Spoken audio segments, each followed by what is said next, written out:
we didn't hit.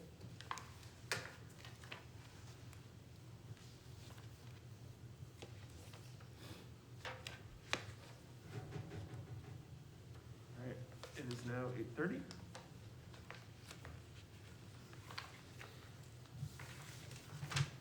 All right, welcome everyone to the December meeting of the Cable Television Advisory Board. Calling the meeting to order and beginning with a roll call. Andrew Sonoda is here. Justin Chapman is not. Lauren Byers. Here. Alderman Ernest Jetty. Here. Ms. Kimberly Kleiner. Here.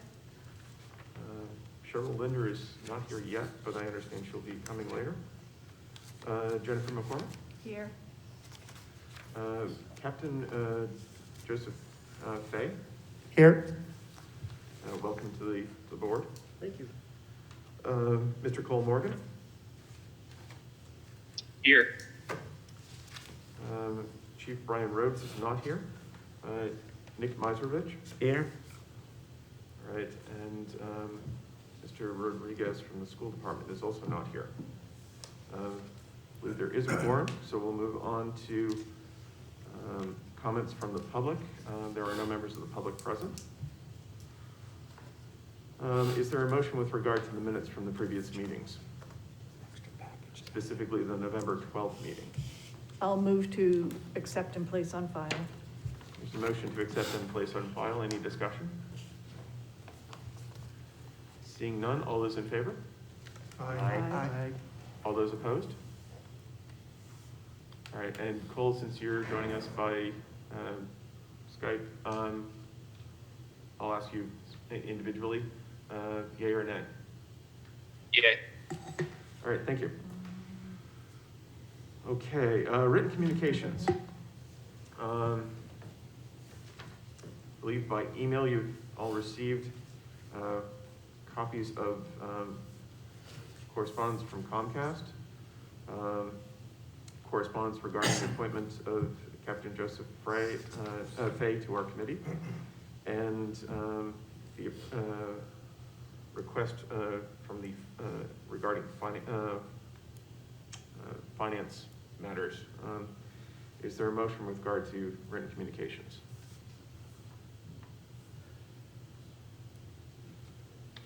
Ms. Byers, I think. Motion to approve? Okay, there's a motion to approve. Discussion? Seeing none, all those in favor? Aye. Good morning. So, Director Kleiner, I was wondering, since we have a committee member participating by Zoom, don't we have to do a roll call vote? I believe that's how the board has been operating. Okay, yeah, even if it's just one of us, I suppose we do. Yes. All right. Okay, Andrew Sonoda votes in favor of accepting and placing on file. Mr. Chapman is still not with us. Ms. Byers. Yes. Alderman Jetty. Yes. Ms. Kleiner. Yes. Ms. Linder is still not here. Ms. McCormick. Yes. Captain Fay. Yes. Mr. Mazerovich. Yes. Mr. Morgan. Yes. And Mr. Rodriguez is still not here. And Chief Rhodes is still not here. So motion passes. Okay. Financial statements. Mr. Painter. Okay. The current balance of the operating account 2505 is $655,481,000. Our expenses for November, including salaries and facility operations, was $18,279. Over the past 3 months, September to November, we had 3,451 cable casts, and this broke down to 106 live events. And that was, 52 Education 99 and 54 Government 16. We had 3,345 playbacks. Of this, the Public 96 had 1,596, and the Education 99, 1,081, and Government 16 had 668. The video production switcher in the studio control room on Riverside Drive has been failing and shutting down in the middle of productions over the last several weeks. There is no rhyme or reason as to when and why the unit fails. The current production switcher we bought as a demo unit in late 2013. It is unknown when it actually went into service, but could be as early as 2013 when the product was introduced. These are high-end computers that run on an enterprise version of the Windows operating system. Although we received software updates as they became available, the manufacturer stopped supporting the product several years ago, and the version of Windows it runs on will be unsupported by Microsoft shortly. After our playback server, this is the most expensive single piece of equipment needed for our operation. The manufacturer is willing to take our old unit on trade for their current replacement product offering, a value of $6,000. Requiring replacement at the same time would be 2 large monitors in the control room that are over 10 years old at this point and are required for the operation. The distributor has advised us of a manufacturer price increase January 1st and can only guarantee pricing if ordered by the end of this calendar year. If we can order before the end of this year, we can save approximately $1,500. We are looking for approval to replace our production switcher with a new tech TriCaster 2 Elite with 2-stripe control surface and associated accessories at a price not to exceed $34,000. And this would come from account 2505-81100, our capital improvements. And Pete? Okay, as far as the education channel is concerned, been a busy few months. I don't know if we want to go through all of that, but we did a lot of events at the schools, and including a large number of sporting events that were done live once again due to the pandemic. They're looking for a lot of live content to get out to parents and fans. Just sort of taking a quick look here and see if there's anything special that we did over and above that. So we continued to do Public Health Matters programs every other week in studio with the Nashua Department of Public Health. We see a lot of volleyball, soccer.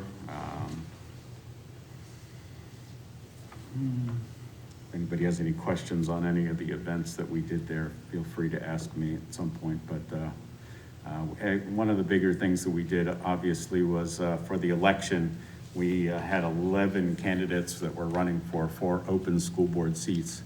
And we were able to record interviews with all 11 candidates that aired a number of times prior to the election. So it was trying to get some information out to the public about what their choices were going to be during the election.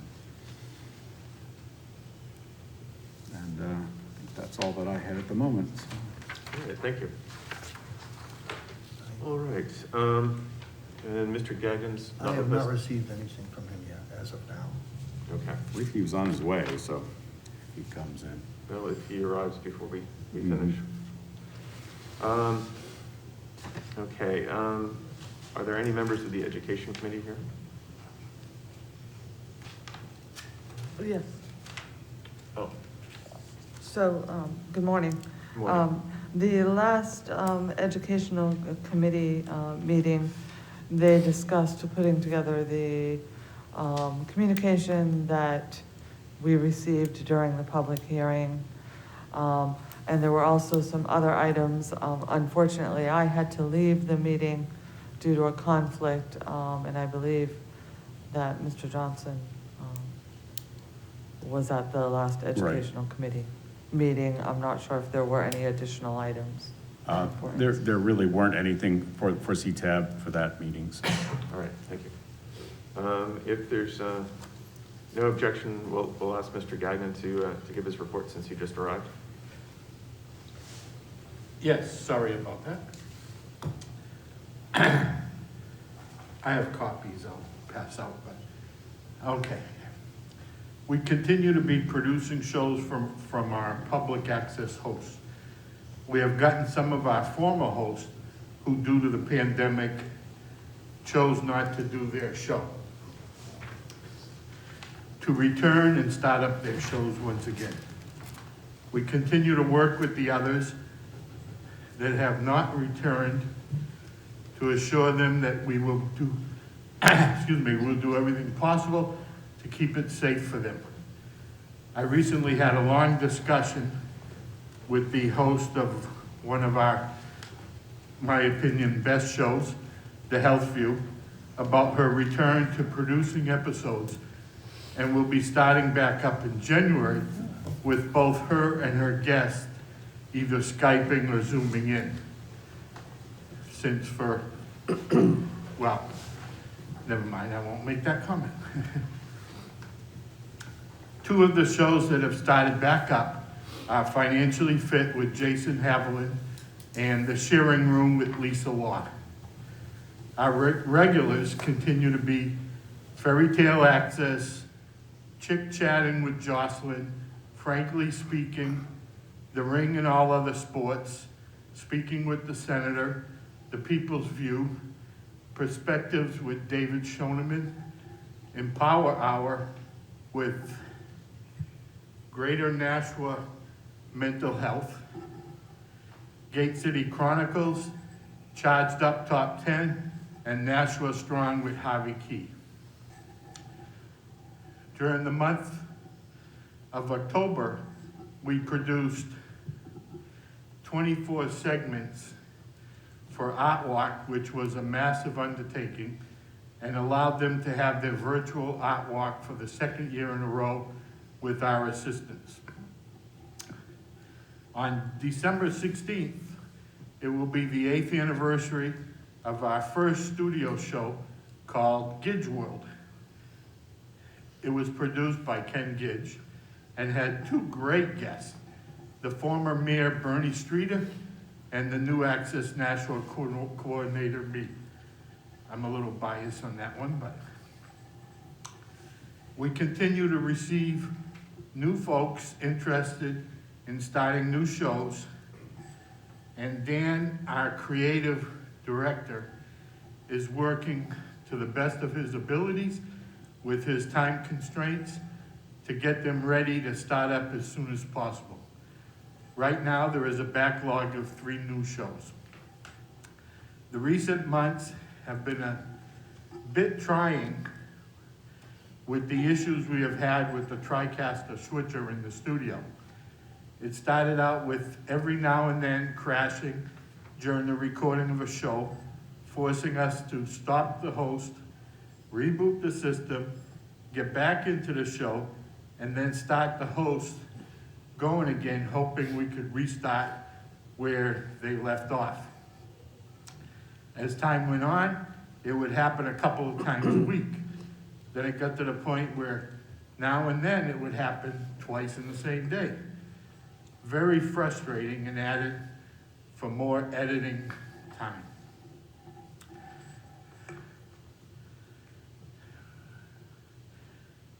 Let's see, this was with us having to deal also with the fact that the TriCaster could no longer connect to the old P drive since it had also crashed.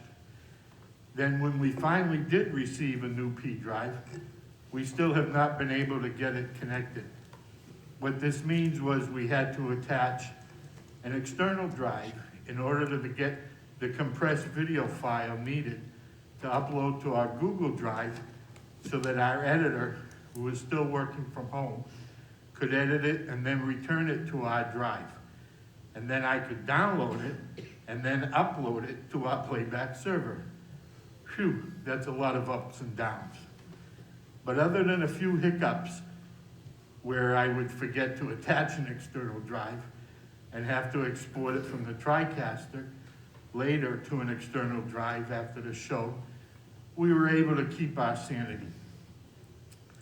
The crew at Access Nashua, Dan, Holland, and I, wish you all a very happy, healthy, and blessed holiday season and a better 2022. Can you believe it will be 2022? I remember doing a show in Goffstown about Y2K and how the world was going to all crash. Yet here we are, 22 years later. Thank you. All right, thank you. All right, Ms. Linder has joined us, and I do want to apologize for anyone that might have experienced some interruption. Somehow, whether it was user error on my part or not, the meeting recording thing was off temporarily. That's okay, I mean, it wouldn't interrupt anything. Oh, excellent, So, okay. yeah. All right, so moving on to the next item of business would be the public access RFP discussion. All right, so I'd like to open the floor to comments. I believe we should all have, this is at everyone's place, right? Yeah, that, The draft RFP. Ms. Klein? Director Kleiner, so I believe that, they have supplied you a draft. This is not the clean version of the draft. So the changes that you see indicated on this document, strike-throughs, things of that sort, have been made. A clean copy was issued prior to our last meeting, where we tabled it. And this is just the exhibits, it's not the full Okay. RFP, which was supplied during, Right. before our last meeting. All right. Anyone like to lead us off? Ms. Kleiner, do you want to start the discussion, or? Sure, Director Kleiner. You know, I think that the committee, felt that with the recommendation of our purchasing department, because of the length of time, since the last RFP, it certainly meets best practice, to go out and elicit proposals again. And there's a number of reasons that you do that. In this circumstance, none having to do with the current performance of the vendor that we currently have, and we hope that they will submit. But technology changes, certainly the community changes, so we can imagine how our community has changed since 2012. And sometimes looking at things from a different perspective can elicit new ideas, both from the current vendor and any vendors who choose. So Mr. Johnson and Mr. Poner and I sat with Kelly Parkinson, our purchasing manager, and we drafted this for your consideration. We very much used a lot of the scope of work from the original, but updated it somewhat to what we thought may be the committee's considerations or requests going forward. So I think it's a scope of work that we really need to discuss, because if there's additional considerations that the committee would like to see or work, we would need to work that into Exhibit A. So I think that's where we should start. And if anyone has any ideas on things that we may have not caught, we can certainly get that updated. All right, thank you.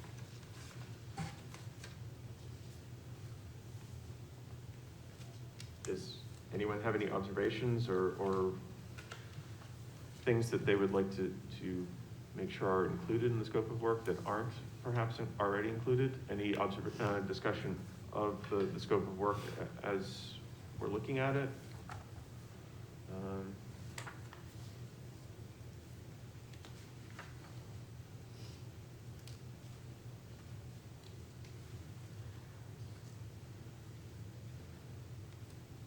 So we're all just completely in agreement with the scope of work.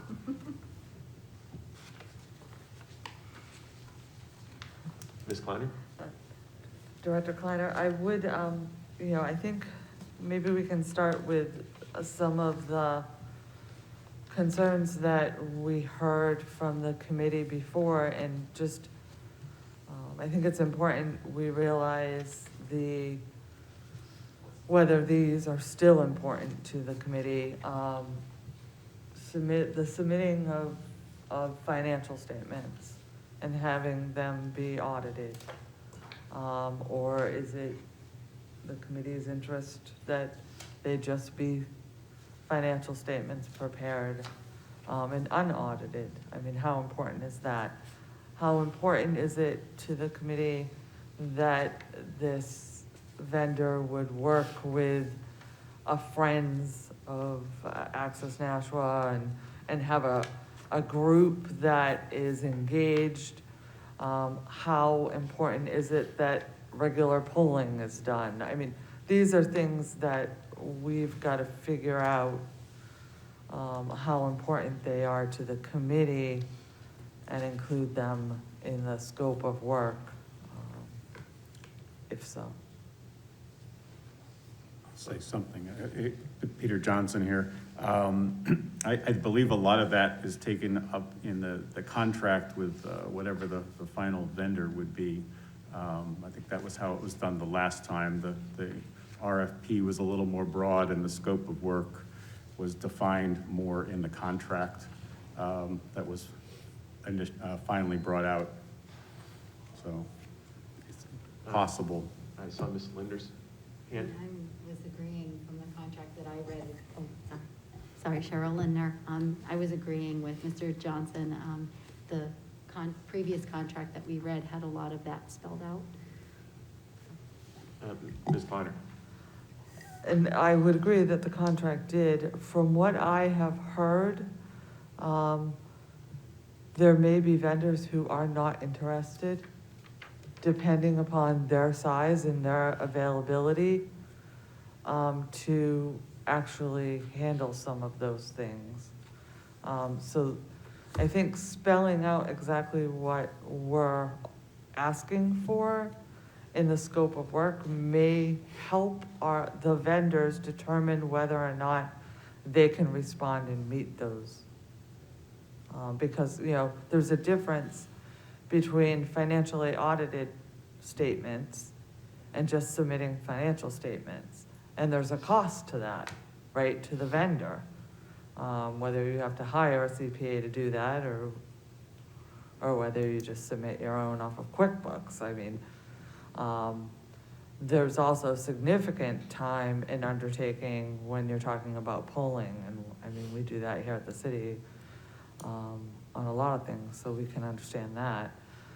That's my only concern, is more to not have vendors that don't feel that they can commit to that level or respond, and then it's quite a bit of work to respond to an RFP.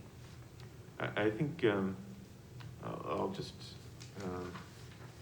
say that at least from my perspective, I'm probably less concerned about the polling than I am about the financials. Partly because I think on this level, I don't know that any polling that we have would be particularly valid from just a technical standpoint of polling sampling and things like that. Or if it did, it would be probably prohibitively expensive. As far as the financials go, I think I would see that as linked to the question about whether there'd be contributions and a nonprofit supporting the work as well. And if having someone operating under city contract, obviously because it's public funds, we'd have, I think just from being a good steward of public trust, I think we'd require a certain degree of investigation. But if we're talking about donated monies as well as that, and the potential mixture of those in the I think that makes it somewhat more complicated and makes it that much more important that we have financial controls over it. The exact nature of those controls, I think I'd probably defer to the city as far as what the proper procedures are. I don't know if anyone, Alderman Jettie? Yeah, along those same lines, I guess, I'm wondering what our practices are with other vendors. How does the city treat other, I mean, we've got a lot of nonprofits that we're dealing with. I mean, do we require, financial statements that are audit, I'm not really familiar with that whole realm, but, as far as requiring them to provide audited statements, audited by a CPA, is that normal? Do we go to that extent, or are we just, providing some oversight? If we suspect a problem, I guess that would, the city from its, general overview would, investigate further, I guess. So, I'm comfortable with just unaudited financial statements, but, as you point out, we're dealing with public funds, and I don't wanna open us up to a problem, but if, how do we deal with other vendors? Director Kleiner? Director Kleiner, I think it's, Alderman Jettie's question is a great one. I'm trying to think of a situation where there would be a nonprofit that actually has use of city equipment and is contracting with the city to essentially perform city work. I mean, that's actually what's being done here, right? And I'm not coming up with one quickly. I mean, sometimes we contract with GAD, but essentially they're GAD functions. Would there be So- anything involved with like public health or maybe any of the homeless groups? So I'm thinking, Director Kleiner, I'm thinking of, whether we were dealing with like Harbor Homes or things of that sort. And of course, they have financially audited statements. Yeah, I'm not coming up with one, but I can certainly speak with CFO Griffin and investigate it further to see, but I do think it's a different level because this person is contracting to use our location, our equipment, do, work on behalf of the city. And I agree with the chair, if they are to engage in a Friends of Access, and they're accepting public money, I think that brings a whole different level of kind of responsibility that the city has to make sure that whether that money is given to our vendor or the city, that it's audited and tracked.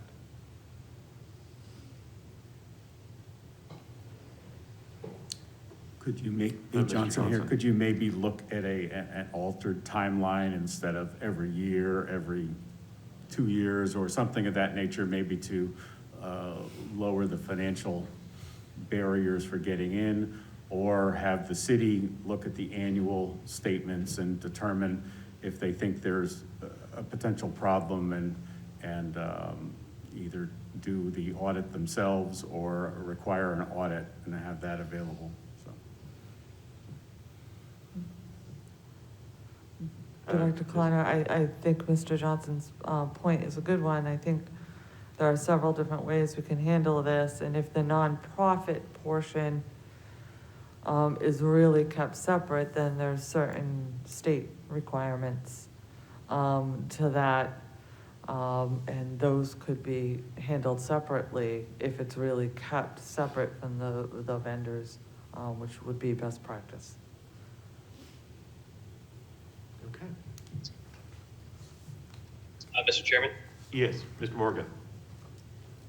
just to offer one more bit of a, I guess, outside opinion on this.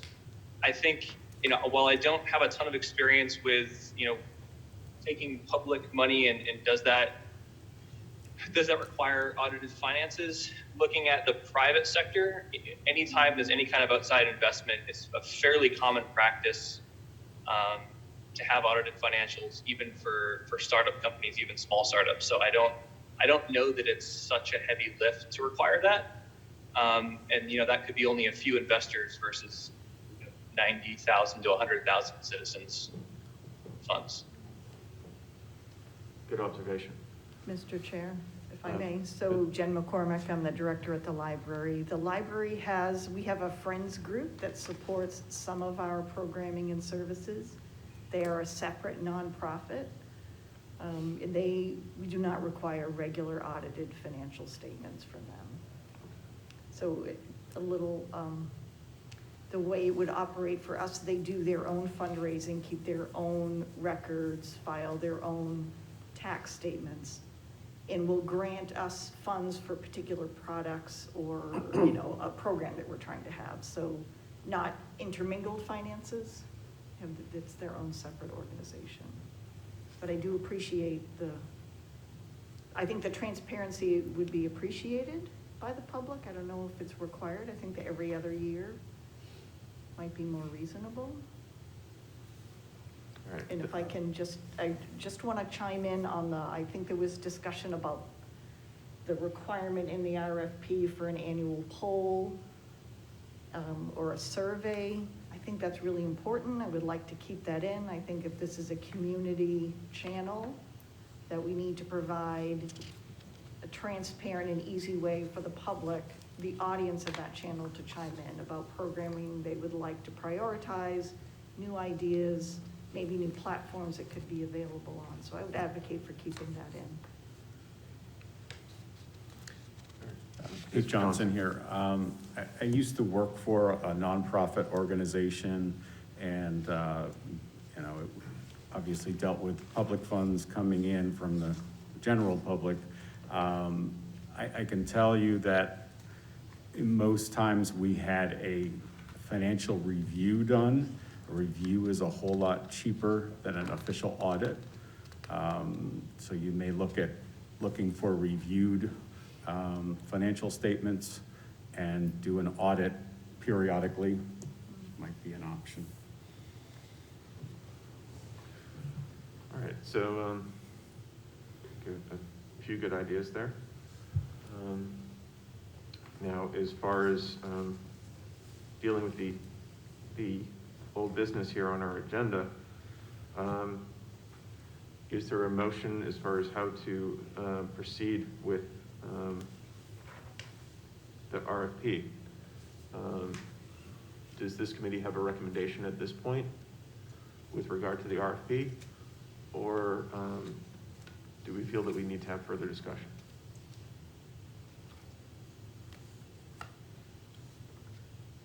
Alderman Cheney? Yeah, so I think that if I remember correctly,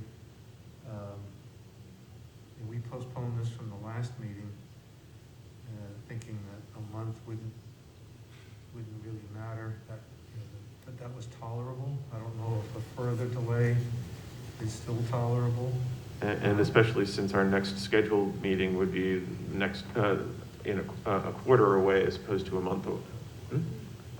Director Kleiner, to Alderman Jetty's point, no, unfortunately. So we asked the Finance Committee for approval to pay the current vendor month to month to the end of the year, considering the standard time for us to issue the RFP, go through the pre-bid questions, have some discussion with the any vendors that are interested, and 4 weeks for them to submit.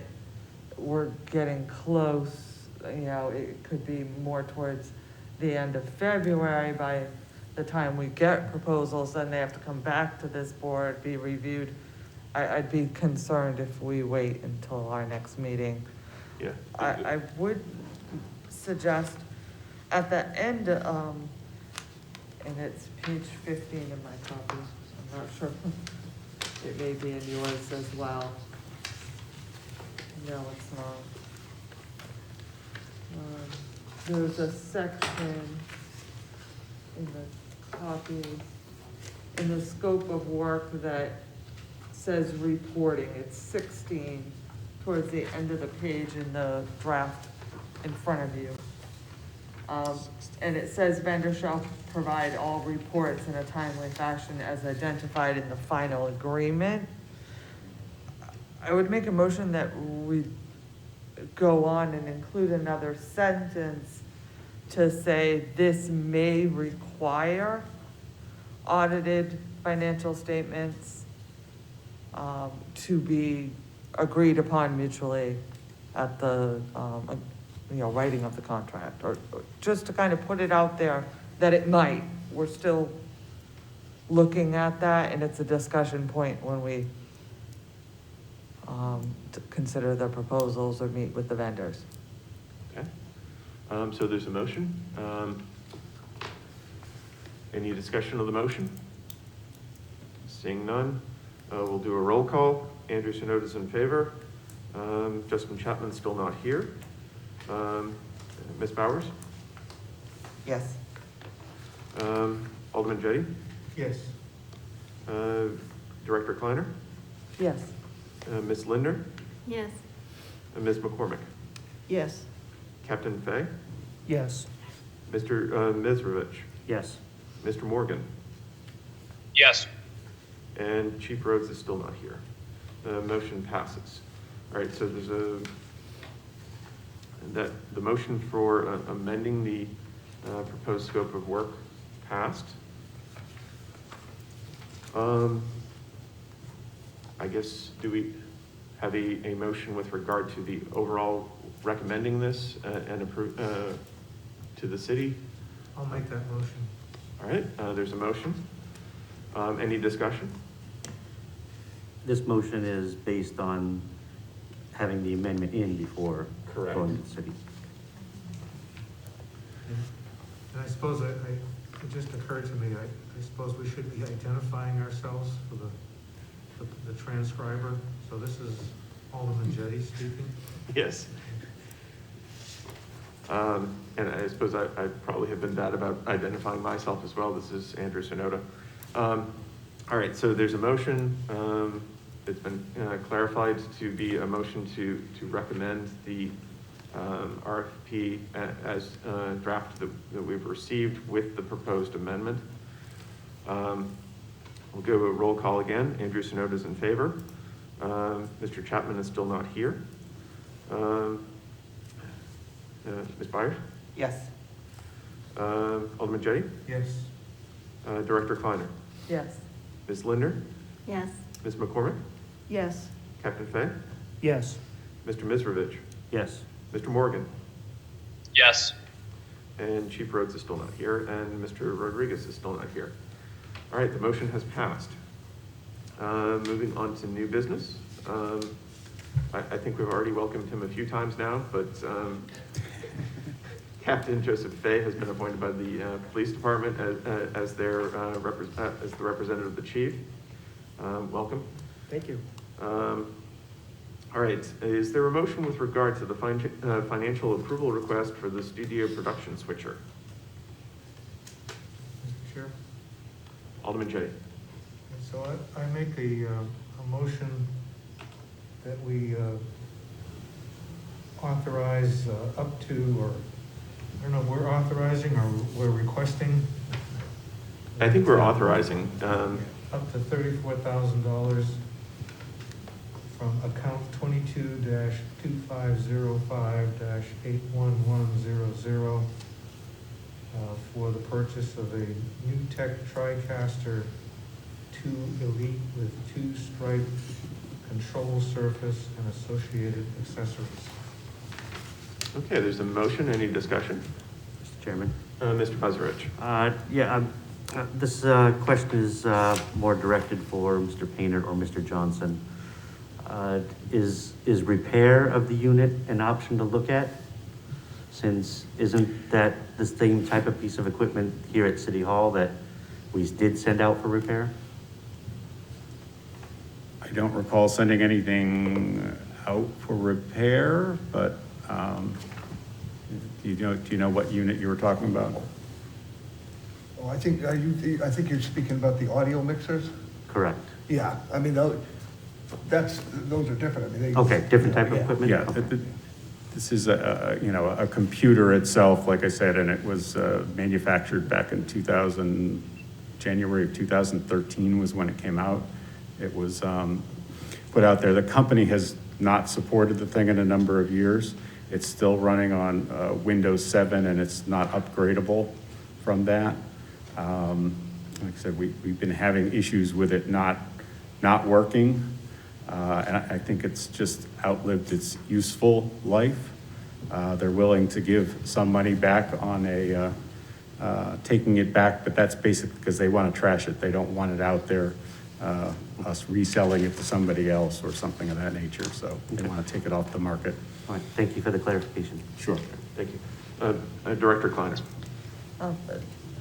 Director Kleiner, just so that the committee knows, because of the tightness of the timeline, Wednesday was the deadline for Finance Committee. So this was put forth and filed with the legislative office pending this committee's approval so that we could get it on the next finance meeting. My question, and it may be a little late, considering that fact, but is Access AV the only vendor out that does this type of work? They're not the only vendor. There are a couple out of Massachusetts that also, they tend to do a lot of the work for us. Most of those have gone through the process of bids. We looked at some other box houses where you'd expect to get better pricing. Access AV provided much better pricing than the box houses have. They're already familiar with that system and put it in place in the first place.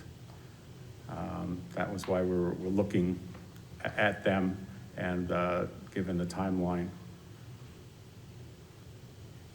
Did that answer your question, or?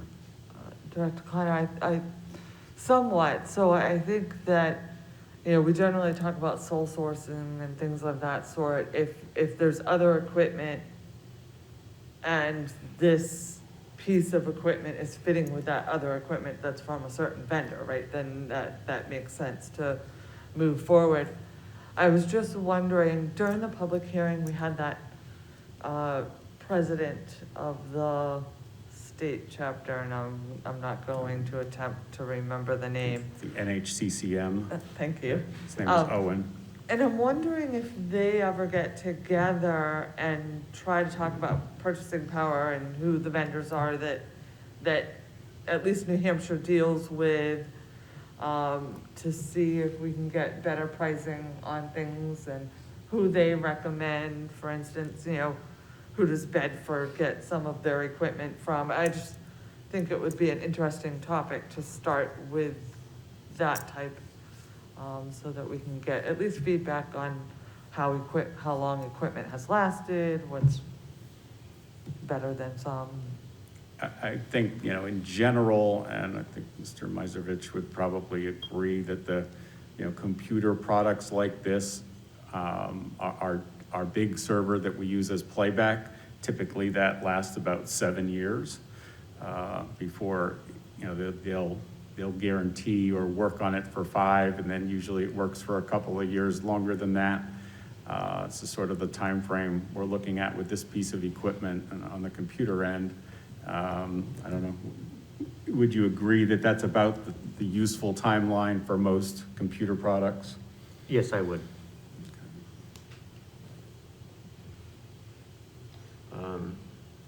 Mr. Chairman. I guess- Mr. Morgan. Cole Morgan here. Just another point of, I guess, point of reference. So I've been in the professional AV industry for 15 years. I've used TriCasters a long time and many other alternatives to them from Panasonic, Blackmagic, etc.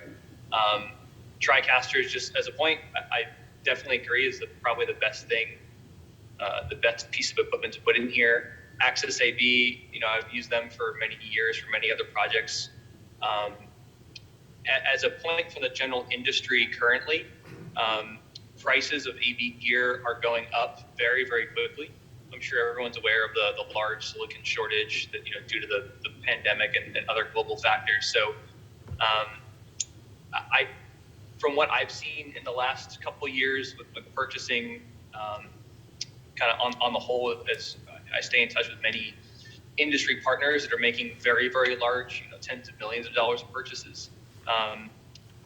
I don't know that we could expect to do too much better than Access AV, maybe than a percent or two. Just as a point of reference, that there's not a whole lot of margin out there right now. And 7 years is wonderful for anything in the AV industry, anything with a chip. Typically in the private sector, it's maybe 4 years on the long side. So 7, we're doing really, really well. Thank you. Director Kleiner. And Director Kleiner, just one other point. I know as we're looking at the Comcast franchise agreement and possibly a 10-year, window, there's an appendix to this RFP that lists a bunch of equipment. And I'm wondering if we have dates that the equipment was purchased, and if we have a replacement schedule. So, as Mr. Morgan indicated, 7 years is great on this, but what are we expecting maybe next year or the year after? Because as we look at those Comcast revenues, we should be expecting.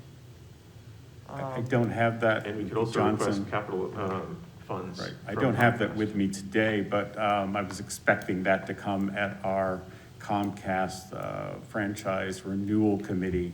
So we do have a list of when the major pieces of equipment were bought, when we'd sort of hoped that this piece would last one more year and be able to, put it under the capital improvement money that we might get from the Comcast franchise renewal. The other large piece of equipment, our main server, was purchased in early 2017. So that will be 5 years this January since we purchased that. And our last one lasted 7 years. So you can assume that, in that contract period, we'll need to replace that. And that was about $60,000 to $70,000. And that's our single largest piece of equipment that we use. We recently replaced our field cameras, so those have been done. There will likely be some additional things in the studio during that contract period. And we recently redid in this room and also over at Nashua North for the robotic cameras and upstairs. So those are all fairly recent projects.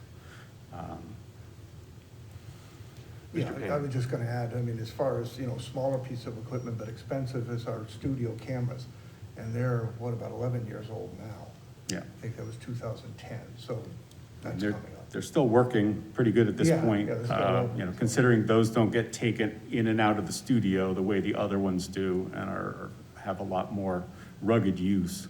These have sat on tripods, for the last, almost 11 years since the studio went in. Chairman? Alderman Jettie. You know, I'm embarrassed to say that I have a computer that's still running Windows 95. I guess I should upgrade that. Let's not tell the Bar Association. That's probably worse. But I want to point out that we have $480,000 in this capital improvements account. So, you know, I think we can afford the 34,000, and I know that the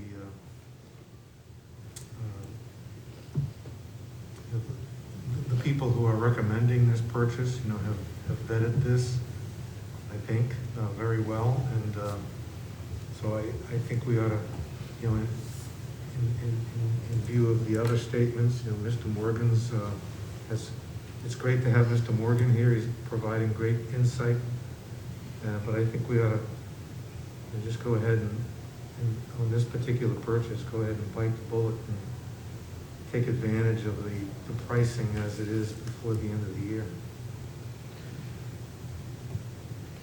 All right, any other discussion? If not, we'll return to the motion, which is to approve the purchase not to exceed $34,000 from the capital improvements fund. We'll do a roll call. Andrew Sonoda, yes. Mr. Chapman's still not here. Ms. Byers? Yes.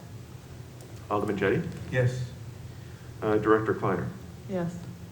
Ms. Linder? Yes. Ms. McCormick? Yes. Captain Fay? Yes. Mr. Misrovich? Yes. Mr. Morgan? Yes. And Chief Rhodes is still not here, and Mr. Rodriguez is still not here. All right, the motion has passed. All right, next on the agenda are comments from the public. Still no members of the public present. So remarks by members. Oh, I'm sorry, Mr. Gagnon. As the primary user of the studio and the TriCaster, and along with my producers, I'd like to thank you very, very much for approving the new switcher. Thank you. All right, remarks by members. Alderman Jettie. I suppose we would have heard, but, you know, when you asked for comments from the public, I don't know if there's anyone on Zoom.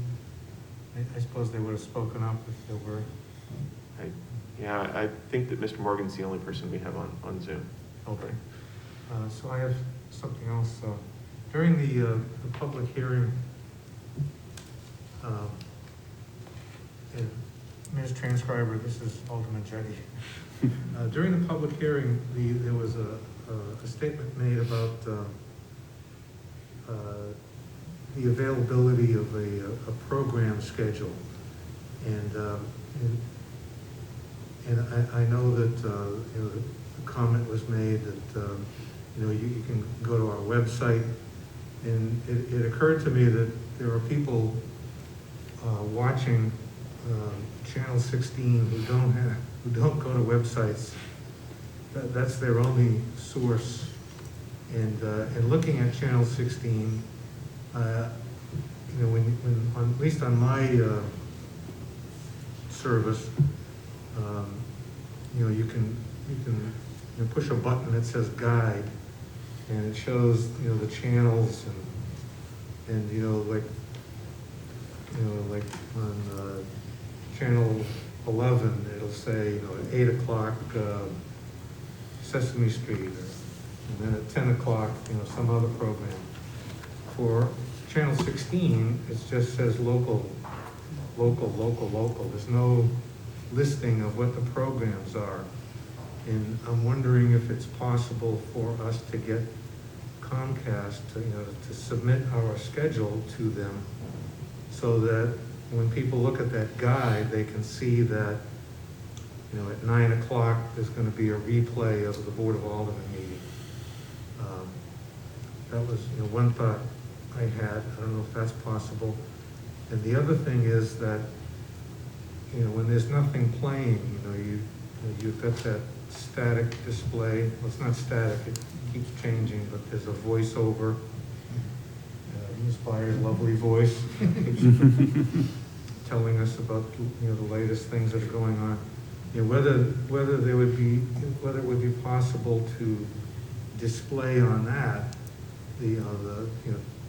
what's coming up later today. I know there's a scroll that says coming up at 9 o'clock, Board of Alderman, replay of Board of Alderman meeting, or something like that. But it only tells you what the next thing is. Is it possible to have something that gives the schedule for the day, and whether that would help, those people? I think, well, to answer the first question, I think that Mr. Johnson mentioned at the hearing that was something that we were going to look into. I can expound on that, Pete Yeah. Johnson. I said that's something you may be able to ask for in the franchise renewal. No stations in New Hampshire currently are on the program guide. They have been successful in getting cable companies on the West Coast in certain areas to do that. They're very against it. Our equipment can produce that schedule and send it electronically to the company that deals with that. But Comcast in general is not in favor of putting those on. So it has not been. So just asking for it, they were likely to come back and say no. As far as the second part of your question is concerned, it is possible to put another schedule page up there that rotates, that would have the full day schedule. I know I had asked Dan Young, who has helped build some of those specific slides for that program, to do so, but he works at UPS, and at this time of year, he spends very little time at the studio. So we're looking at getting that implemented at the beginning of the year, but we can put that schedule type of schedule page up. Currently, Channel 96, the access station, has one that is a daytime schedule, so what's coming up today. So does that answer both of your questions? Alderman Jettie again. Yes, I'm a little surprised by the first answer that Comcast would resist that. I'm not. This is not my field, so I have no idea. But I can't imagine why they would resist that. I mean, all the other commercial channels. And we can certainly ask and see what they say. Yeah. Something to bring up during our subcommittee meetings, so. Okay. Yeah. Yes, and the second part, thank you. Director Kleiner? Director Kleiner, I agree with Mr. Johnson. It is certainly something to address during the Comcast franchise agreement meetings, which I think we should relatively soon have another, and invite Mr. Christensen too, so that committee members can ask any additional questions now that we've received their version or their proposed version of the contract. And we do have a marked up copy with some of the changes that we can supply to the subcommittee. I know one of the reasons, and we've discussed this before, Comcast is very particular with having correct information on those guides. So when it's a third party, if that information was to change, they don't want the guide to say this is coming up and then something else comes up. So they're pretty particular with the accuracy of that guide, especially when it comes to third parties. But I'm sure Mr. Christensen can allude to more. Excellent, thank you. And Mr. Painter, do you have anything to add? Well, saw yeah, your I was just hand gonna up. say, that on the government channel, what Mr. Johnson was talking about as far as, you know, a direct connection with our bulletin board and a schedule would be doable. But in the government, you really don't know what the schedule's gonna be the next day, because you don't know how long the meetings are gonna be. I mean, this week we had 2 3.5-hour meetings and 1 2.5-hour. And if I had scheduled out the next day what we were gonna play, it wouldn't come out Wouldn't fit. right. That's on the government channel, that's all, you know, but what you were speaking of would be, as you put it up, Right. it goes on to the bulletin board, and that would be fine, that would work, but the best we can do on Comcast would be that, you know, you schedule out what the meetings are at night, which would be useful, you know, if they could do that. Yeah, thank you. All right, any other remarks by members? So Alderman Jettie? Thank you. Another thing that was mentioned, the gentleman from Bedford talked about how they got another channel. I don't know if we have any interest in acquiring another channel, whether we have enough content to provide programming for another channel. I can Mr. tell you that the additional channel that they got is a high definition channel. So typically what Comcast has been doing when communities ask for high definition is they give them one channel. Our current system is capable of passing them HD content, and what they do is schedule that channel sort of to be the best of the other three. So, you know, on Monday night, it might be the Board of Education meeting is available on the regular channel 99 and on the high definition channel. Tuesday night, it might be the Board of Aldermen, but Friday night, it might be the football game from Stello Stadium. So you just sort of put the best of programming on there in high definition. So, and people are expecting programming in high definition these days. I think when you look at the meetings in low def, it's especially difficult to read, you know, slides that people are putting up in PowerPoint. Most people don't know how to make things that are easily readable. They try to put way too much information on a slide, and even if it was right here on my screen, sometimes it's difficult to see. And by the time you dumb that down to 640 by 480 pixels on standard definition, it becomes very difficult to read. So that's what they have for an additional channel is a high definition channel. So, and that's something we could have asked for in the last contract and didn't, and that's the reason why we don't have one. Most communities had asked that when HD became available that, you know, they were in line to get a channel. We never asked for that. I think at the time that we were talking about it, they hadn't started anywhere, but we had asked that they do that when any other New Hampshire station got one, that Nashua would get one, but that never went through, so. Mr. Painter? No, I was just gonna say, so the answer would be yes. We should go for that channel. You know, and we have, when we upgraded everything that we have, it's all high def. We are broadcasting in high def. It's just not going out in high def to Comcast, or from Comcast. So, All right. So Alderman Jettie here. So do we have to do anything? I mean, are we gonna ask for that, or do we have to formally do anything here? Well, I think we'll address it in the subcommittee meeting, but Okay. I think that is on our list of things that we'd like, so. All right, any other comments? Alderman Jettie I again. hate to monopolize here, but,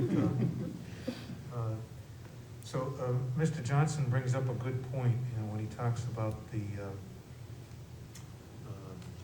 know, the slideshows that are, you know, often presented to, like at the Board of Aldermen meetings or committee meetings. You know, he brings up an excellent point. It's something that I found personally frustrating is that, you know, there's they're too small, you can't read them. And so they are of little value. And I'm just taking this opportunity, is there a way that that the administration could remind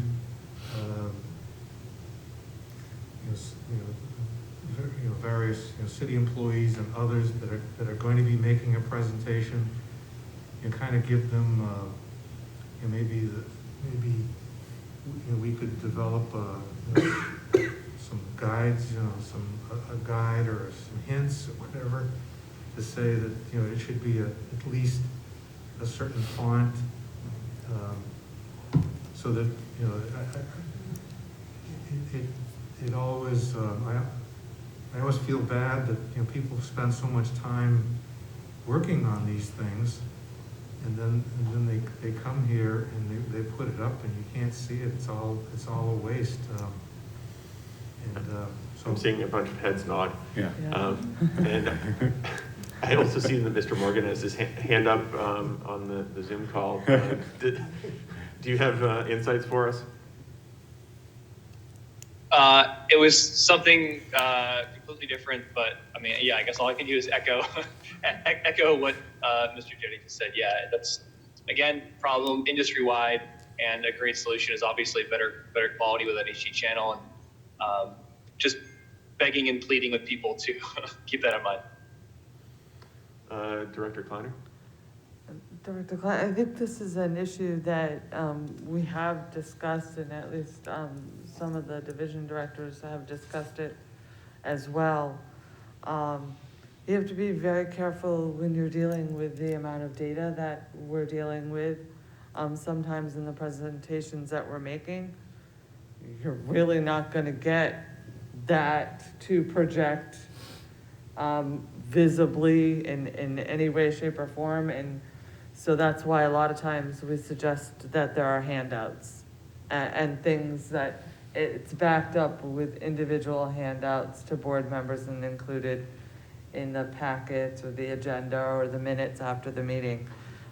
Because sometimes when you're dealing with that much data and that much information, it's just impossible. You're not going to get it. I think, the introduction of Zoom has brought kind of a whole new level, because now if you introduce it in paper, if you give the board a packet, it's different.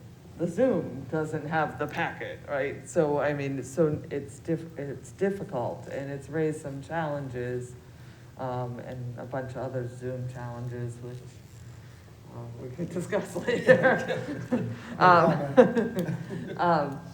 But I think we could work with Mr. Johnson and Mr. Painter to put out kind of best practices, and probably the IT team would weigh in on that as well. But large amounts of data, when we went to the different broadcast stations, when we were looking to do the chamber upgrades, I think it was Bedford that had the individual. I think it was Derry. Was it Derry? Yeah. Okay, one of them. Had individual monitors at each station. Obviously, there's a price tag to that, but, and even then, it somehow can be challenging depending on. And it's still difficult for the consumer to see at home when it gets on TV, especially when all we're broadcasting is in standard definition. Yeah. So you lose the clarity even more. All right. Going back to Mr. Morgan with his very patient hand. One thing to add to that, and then another question if this one's finished. One thing that we've seen be very successful is maybe the IT team or someone on the committee or that we have resources available for can make templates, or a single template that has all the font sizes that we've tested, and they make one or two example charts, so that anyone giving a presentation has a really easy guide if they want to just download that and paste in their text. We can provide simple formatting in a PowerPoint, maybe a Apple Keynote, soon to be the most two popular formats. Good idea. And then my question was actually around the apps that we offer. I just recently found that we have a nice app that I was able to download on my Apple TV and watch some of the content live and record it. Because yes, my wife and I do watch this for entertainment sometimes.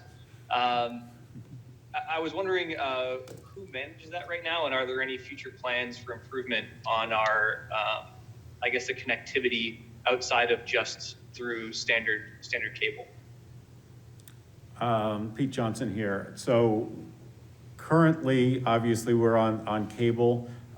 We do broadcast in high definition via either a Roku app or a Roku TV.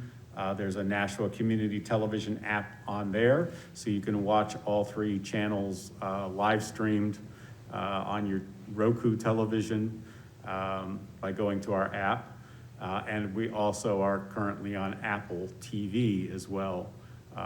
So, for folks that either don't have access to the standard cable television, or, we have a lot of folks that watch from outside of the area on the education channel that are watching, sporting events or something like that. Their grandkids are involved. We steer them to the 2 apps that we have. And I believe it would cost us about $2,000. Don't quote me on it, but I think that was the price if we wanted to go to Amazon Fire Stick as a 3rd option. So, Mr. Painter? I'm just gonna say that I watch it on Roku at home, and I'm on a different system, so it's really good. This is Cole Morgan again. Awesome, thank you. Yeah, I think it would probably be a worthy investment for Amazon. I know that Amazon right now, my company has produced a lot of the same apps in the past, so we have some good usage data as far as percentages. And Roku and Fire TV seem to be the top 2, and with Apple being the least, and Android TV also being slightly less than Apple. So it may be worth at a not too distant future time that we look into Fire TV as well as Android TV applications. And just a little fun fact, Android TV and Google, or Android TV, it's very, very little work to create one from the other. So hopefully the company would be able to do both of them for a fairly similar price. I believe, our company, Telview, which does our total television package, I don't think they offer the Android package yet, but I can check with them on that. When we got the system, part of the freebies that they threw in were the Apple TV and the Roku apps, and they're all handled on their end. All of our channels are distributed to them in New Jersey, and then it goes out from there, so. Check that out. Any other comments from members of the board? If not, is there a final motion? I move we adjourn. Motion to adjourn. And I suppose this has to be roll call also. So Andrew Sanoda is in favor. Mr. Chapman's still not here. Ms. Byers? Yes. Alderman Jettie? Yes. Director Kleiner? Yes. Ms. Linder? Yes. Ms. McCormick? Yes. Mr. Fay? Yes. Mr. Mazerovich? Yes. Mr. Morgan? Yes. And Chief Rhodes and Mr. Rodriguez are still not here, so the motion passes. All right, we will see everyone at some future point. Thank you. Thank you, everybody. Thank you.